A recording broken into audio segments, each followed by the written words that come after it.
This demonstration unit consists of a constant RPM electric motor and 60-tooth sprockets on the drive shaft as well as the input and output yokes.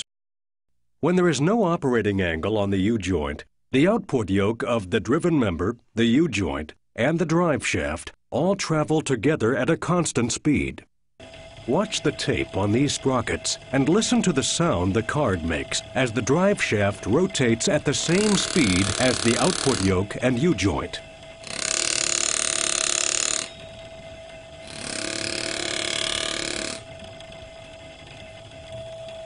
When an operating angle is created at the front end of the drive shaft, the output of the U-joint no longer travels in a perfect circle.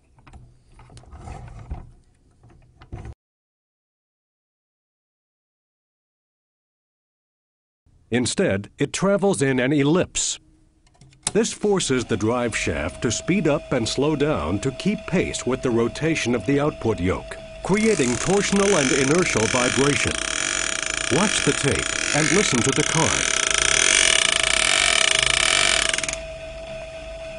As the output of the U-joint changes speeds, so does the drive shaft, even though the output yoke itself is maintaining a constant speed. When the operating angles on each end of the drive shaft are not equal, the non-uniform velocity is transferred to the input yoke of the driven member. Making the center lines of the driving and driven members parallel will automatically make the U-joint operating angles equal at each end of the shaft.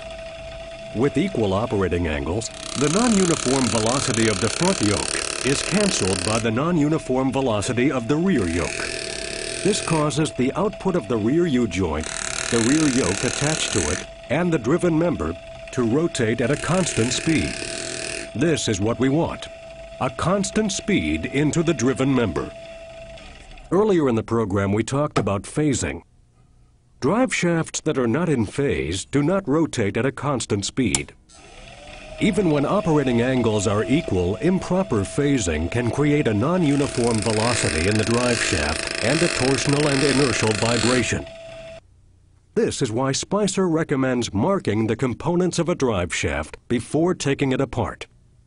This will help you reinstall the components to maintain the correct phasing and reduce the chances of driveline vibration.